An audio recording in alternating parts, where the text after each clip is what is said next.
Welcome to the Private Practice Startup, where we inspire you from startup to mastery.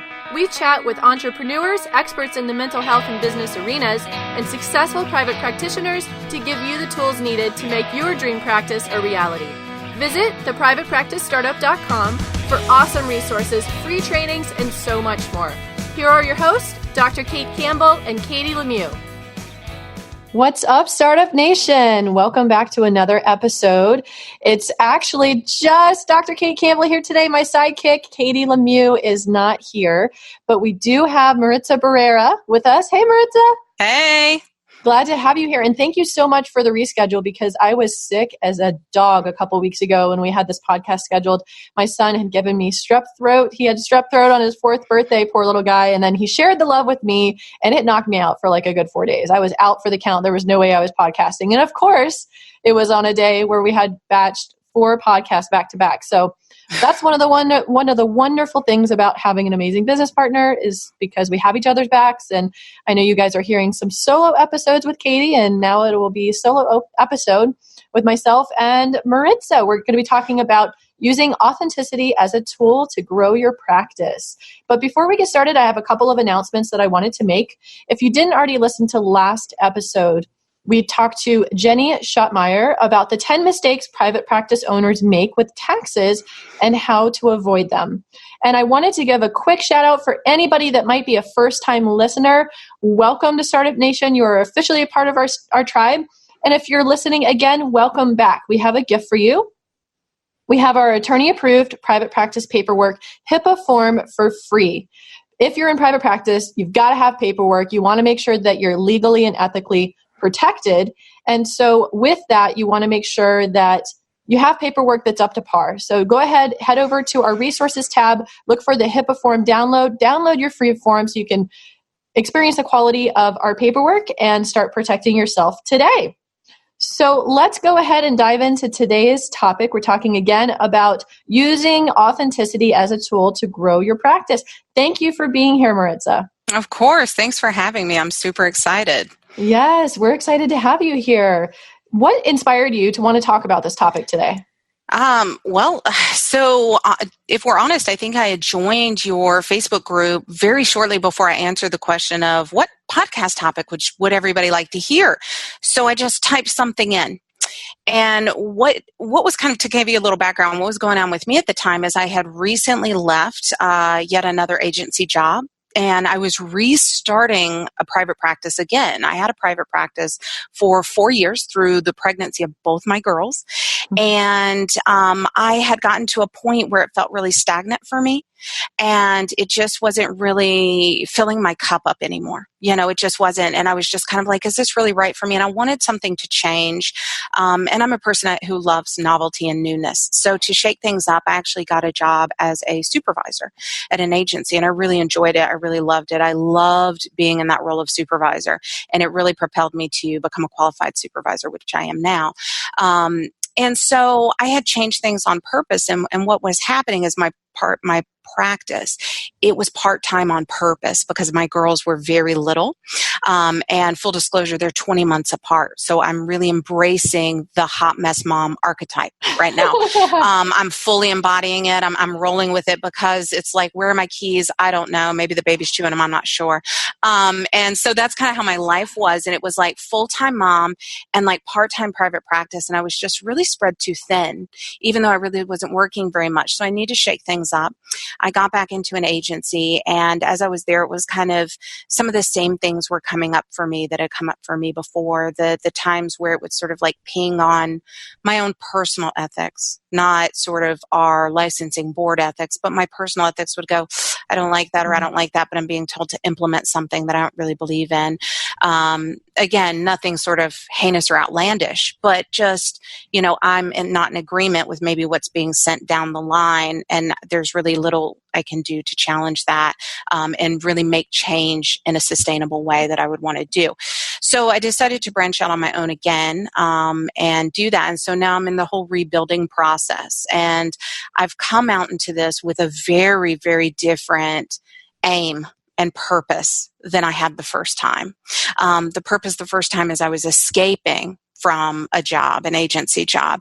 And this time there was a lot of intention and a lot of, really honing in on what this meant for me and what my whole goal is in doing this. What's the bigger mission at hand, if you will. So that's been part of it. And to me, ever since I was a kid, authenticity has just been how I am. It wasn't really something that was always on my radar necessarily until I got older and became more aware of it, and more aware of how sometimes my blinders can kind of run over other people's feels, and I've had to refine that. But it's just the way I am. And it's one of those things, like my best friend, we've known each other since we were 7, okay? And she says, "You've never met a stranger." And it's true. It's very true. Everybody I meet, I want to talk to them. I want to find out your story. So it serves me well in being a therapist, obviously, just being sort of insatiable about devouring people's stories and, being able to hold space for those things.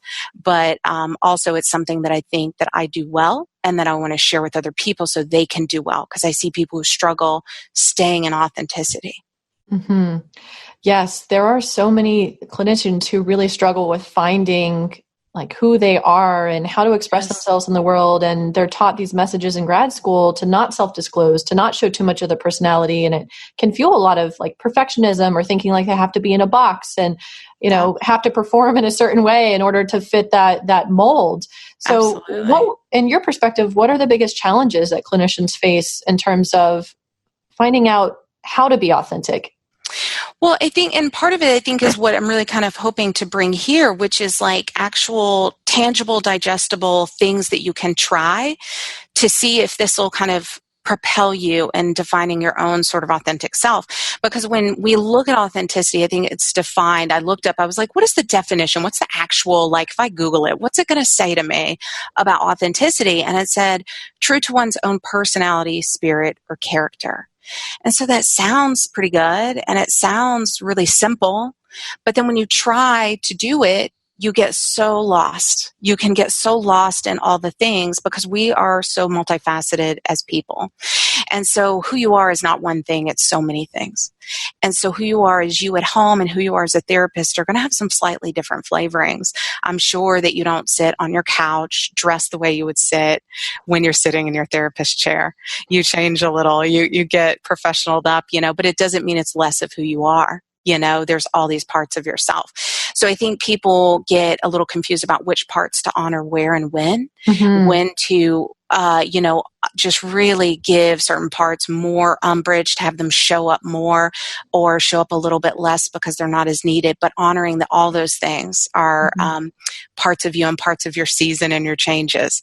So when I think about authenticity, the one thing that really just rings true for me is being in graduate school. And one of my professors that I really, really enjoyed said, therapists, know thyself. And if I say nothing else, please hear that, and it was like, yeah, you've got to know who you are, because I think that there's very few people who are just like hardcore blank slate. I'm sure there's some still out there, but I know I'm no good at it. And so the self always shines through, I think, and influences how we do therapy, how we engage with clients. So we have to be aware of it. And I think that awareness helps us mitigate things like countertransference and other issues that we can run into. For sure. I think before we get into our tips for today's topic, let's go ahead and take a quick break for our sponsor. There are so many ways to keep your practice organized, but Therapy Notes is by far the best. Their easy to use, secure platform lets you not only do billing, scheduling, and progress notes, but also create a client portal to share documents and request signatures. Plus, they offer amazing unlimited phone support. So when you have a question, they're there so you can get help fast. Get started with Therapy Notes today, trusted by over 60,000 professionals.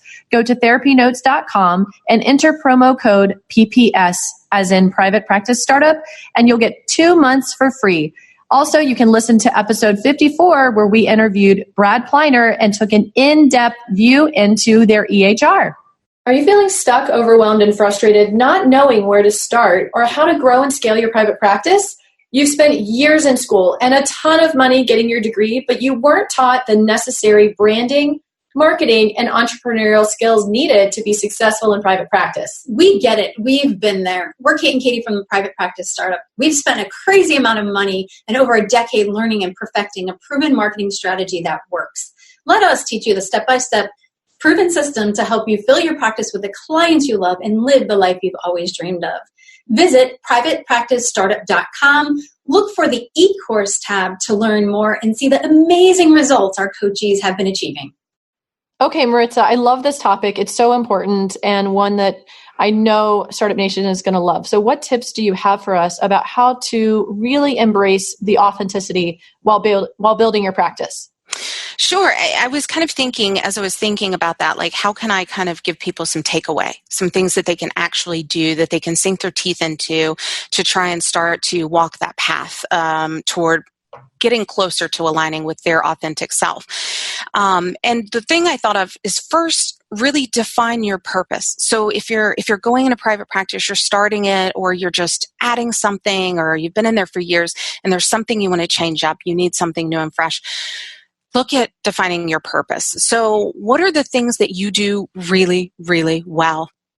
And what I mean is not what skill do you have, what degrees do you have, not what letters are behind your name. So I'm LMFT, right? I'm very proud of those letters behind my name. Let's say I never leave home without them, right?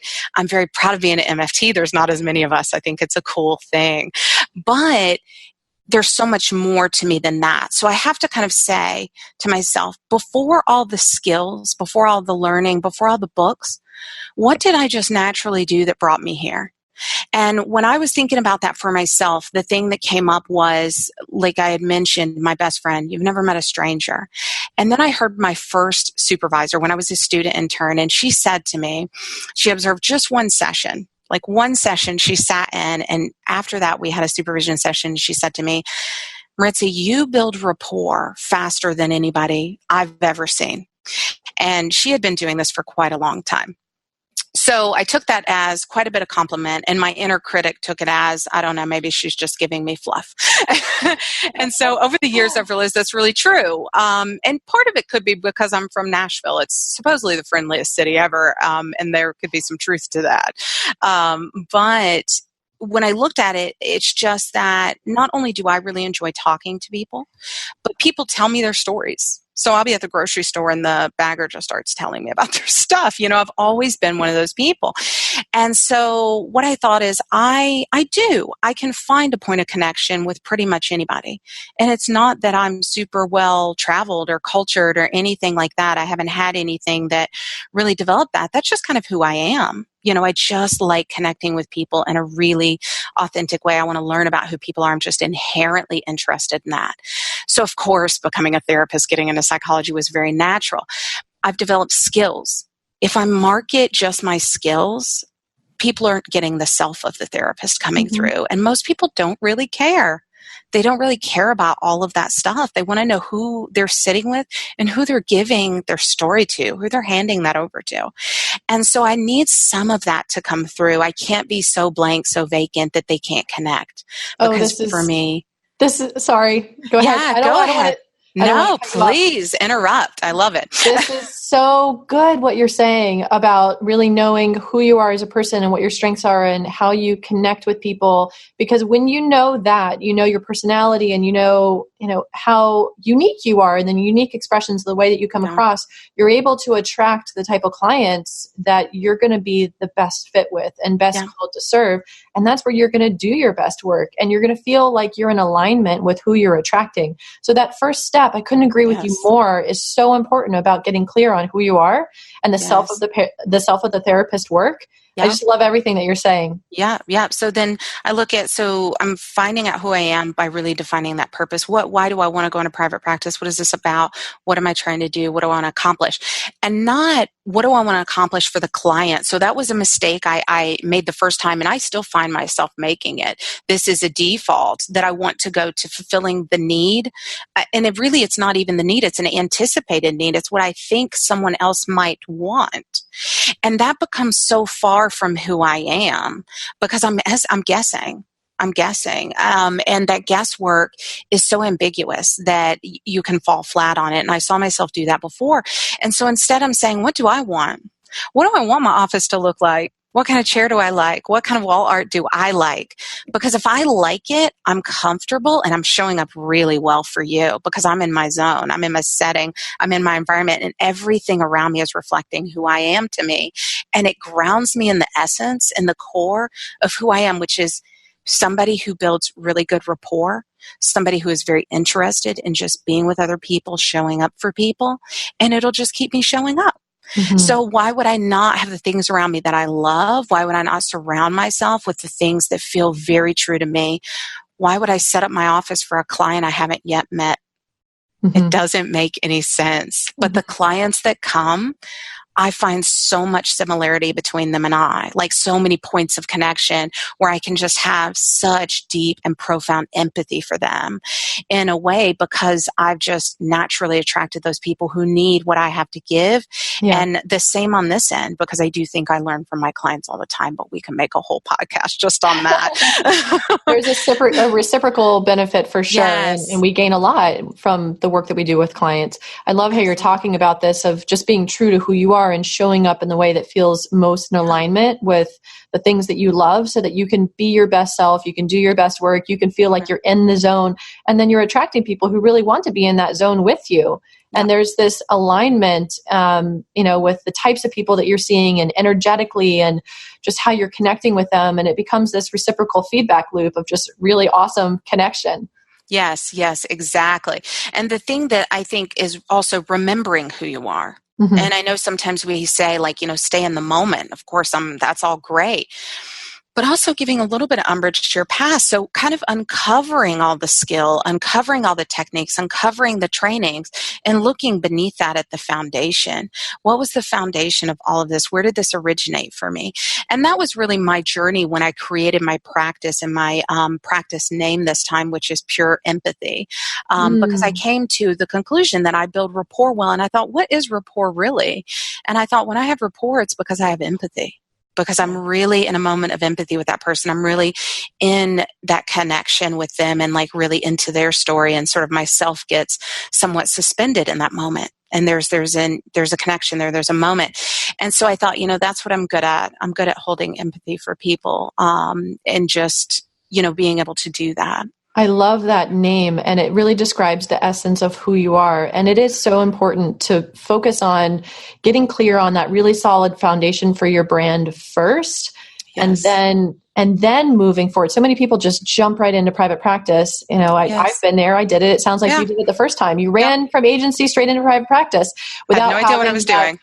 Without having that time to really invest in your brand and get clear on that. And once you're clear on that, it guides everything. Yes. It makes decisions so much easier moving forward. And everything starts to fall into place too. I think that things start to click, and there's a sense of true alignment. Really things are just clicking in and they're lining up for you and they're centered and you're feeling grounded in it. And there's a sense of trust there when you really can hone in on that.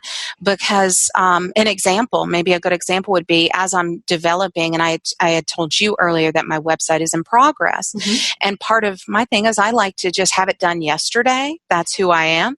So a big practice for me is patience. I was like, I'm going on this podcast. My website isn't even launched. And there was a part of me that wanted to run and just slap something up so I had it for people to look at. And I thought, you know what? No, because that's not really me. What's really me is it's kind of weird and clunky looking right now for sure, but you can schedule an appointment. That's possible. So it's very bare bones and I don't have the content there. And it's all because I'm working on it. It's all in progress. And I think there needs to be no shame in that game. No shame in where you are in your process. And knowing that, for me, and this not everybody will agree, but for me, it's more important to get all of that refined first before I'm putting that out there. So I'm feeling really congruent and really like the message I'm sending is clear, communicating clearly to those people rather than just putting up whatever I think maybe somebody wants to see. So that's so important. And to not feel like, the shoulds take over, like I should have this done. I got to have it done, and just slapping something up and it doesn't feel good. It doesn't feel in alignment. And then it's just icky, and it comes across icky. So for you to actually slow down and just be authentic and be patient, and even though you wanted to have it done yesterday, and a lot of us are like that, I'm like that too. Yeah. It's great that you're giving yourself the permission to just show up authentically, share this as part of your experience, as part of your story, and everybody's brand will continue to evolve. Everybody's websites will continue to evolve. Nothing is ever going to be like completely finished. It's all a work in progress. No matter where we are in the process, it's never finished. Yes, so just showing up is important. And it's so good, I think, to role model that for our clients too. And if you're a supervisor, to your supervisees, that we are ever evolving. I remember my undergraduate background is actually in industrial and organizational psychology. So I was originally going to go be like a consultant. And I switched gears for my master's, obviously. But one of my professors had said, different strokes for different folks at different times in their lives. And I was like, oh, I like that, because I'd never heard that last piece, at different times in their lives. And I think that's very potent. That's very powerful, is to look at the timing of things. My timing for my first practice served me well. It was not very fruitful financially for me, but it got us by, and I was able to spend a ton of time with my new babies. So that was a beautiful thing. And I helped so many survivors of sexual trauma heal. So love it. I loved every minute of it. But it had a time and a place for me. And now I'm moving on to something different. And again, my purpose and my intentions are very different this time. And so I think that's important. So looking at, what are you naturally good at? What is the thing that you just do and you've always kind of done that's just a part of you that you show up well? And I think that will help set you on the path of authenticity and discovering that. And then I think when you find it, don't doubt that it's unique.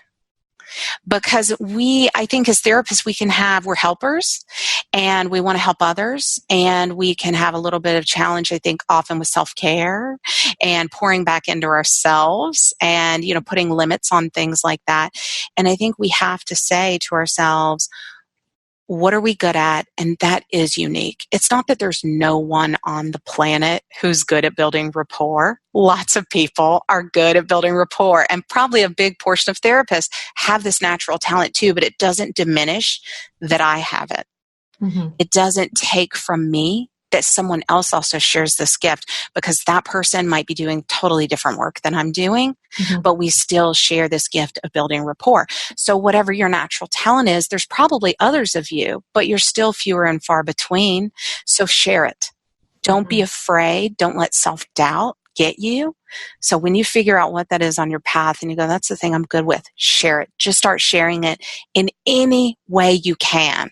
Even if it's talking to somebody at the grocery, connecting with a random person, start to share it so you can start to really embody that truth. And then all of that stuff can emerge from that place. All of the ideas about your practice and what you're going to do, and all of those big hopes and dreams. So I think that's a big thing, because I think fear is common. When you're doing this, when you're taking this risk, I feel almost like sometimes I'll say to my clients, well, if you weren't afraid, I'd think something was wrong with you. Right? So that would be the abnormal response, to not have fear. But do it anyways. That's the thing. It's sort of like a Nike. Just do it. Okay? Yeah. It's so funny, because as therapists, we're excellent at helping people with their mindset. But when we turn that mirror and we look at the mindset issues that come up anytime we're getting into a new area, or we're starting a business, or we're scaling a business, or growing, or launching a product or a service, it can really kick up some mindset issues. I know we did a whole Mindset March theme with our podcast. So if you guys want more mindset help, definitely go back and listen to those episodes, because we had 4 of them in a row, and it's very common. And so many people let those mindset blocks get in the way and prevent them from being their authentic self, or from taking that leap to follow their dream and build their dream practice, whatever it might be. But it's something that we can totally manage as long as we're aware of it and we're working through it and we're getting support with that. What recommendations do you have for therapists who are really getting caught up in that mindset stuff? Sure. One of my things is be rigorously honest with yourself. rigorously honest. And what I mean by that is you've got a self in there. So if you are the therapist that is a diehard psychoanalyst and you really do want to be a blank slate and that's your jam, I'm good with that. Okay. No judgment at all. That's great. But if you're that therapist and I walk into your office and I see like Buddha statues everywhere and like a bunch of like Zen stuff and a water feature and, all this kind of thing, I might get a little confused about why I'm laying on a couch and we're doing things in this way rather than a way that I would anticipate because of those visual cues around me. Right? So when I think of somebody who's doing psychoanalysis, I'm thinking like darker worn leather furniture, right? Like a darker room, like older style, like harkening back to Freud in the early days. And then when I think of people who are doing things, that are like more modern and postmodern theories and on the cutting edge of therapy and focused on things like authenticity, then I kind of expect to see different colors in your office and, maybe some different sort of decor. And I've walked into so many different colleagues' offices and gone, wow, this is not you. Mm-hmm. None of this is you. This doesn't make me think of you at all. There's almost nothing in here that lets me know anything about what I actually know about my interactions with you. And if you make a call as a client and you talk to a therapist and that therapist is, a certain way over the phone, you're going to want to see that shown through the whole process. And I don't think we always look at that. We're not taught that in school. Nobody's talking about those things. And so I think look at the self of the therapist, figure out your purpose. As you're doing that, you'll start to really get into the authenticity, saying, what am I good at? What are my natural talents? And just engaging with that in some kind of way. So I was just glancing back at my notes to kind of keep myself honed in because I can talk. It's one of my favorite things. But one of the things that I think is, you had mentioned hang-ups. Mm-hmm. And I think where we can get hung up is focusing on our flaws and our shortcomings. Mm-hmm. And I have, and almost always have, I have a little jar where people can get quotes that I love as they leave the session. So they're just like little inspirational quotes. And everybody calls it like the voodoo jar because they'll pick out exactly what we've been talking about, like the same concept or theme. And they look at me like, is this rigged? And I'm like, I promise you, it's a random pick. And one of the things I have in there is an affirmation statement. And it says, I embrace my flaws as I embrace my successes. And I think that's very important because I have shortcomings. Everybody does. We all have blind spots. But if we can be aware of those, we really mitigate the damage that they can do in our lives. Just the simple awareness. Even if you can't ever maybe flex that muscle really well. It's just about knowing that it's there. So give it attention and then turn back to your strengths. Let yourself know, I have some things that I want to work on, I want to improve, but what am I really naturally good at? And focusing there, because that's where the inspiration comes, I think. Beautiful. I love everything that you're talking about, and we could talk for hours about this topic. Of course. There's so much to discuss. What do you want our listeners to take away from your topic here today? Really, I think I want everybody to just know this. Be yourself. Be rigorously yourself. Be true to yourself. And be okay with that, whatever that is. So looking at the timing of it, this is who I am in this moment. I'm going to grow, I'm going to develop, I'm going to change. And that might mean your logo grows, develops, and changes. That might mean the sofa people sit on grows, develops, and changes over the years. And that's okay. But just embracing that, embracing that you have something unique to bring.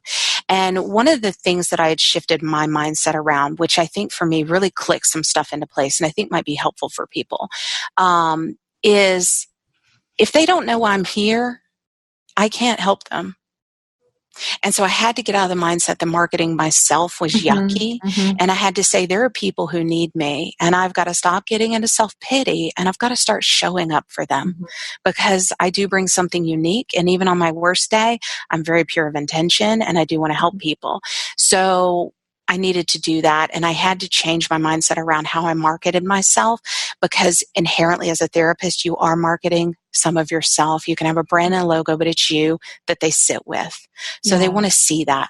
They want to know who that is before they come in. It's so important. Katie and I are just super passionate about all of this branding and marketing stuff. And we talk a lot in our e-course that we just are launching on Tuesday, actually. Yay. We talk a lot about marketing mindset and entrepreneurial mindset and really overcoming those barriers that get in the way because so many therapists do get caught up in that of feeling so uncomfortable and not knowing what to say or how to say it or how to share what they do. But you're exactly right. I mean, we all have a moral obligation to share what it is that we do and how we can help people, because there's so many people who are waiting and trying to find you and need your services. Yeah. And if you're not putting yourself out there so that they can find you and not clearly communicating what it is that what you do, what it is that you do, if your marketing messages aren't clear and they're muddled, then people aren't going to know how you can help them. It's super, super important. But that's a whole nother topic. Yeah, sure. So I know you have a great giveaway, actually 2 giveaways for our audience. I do. So go ahead and share what those are and how people can get them.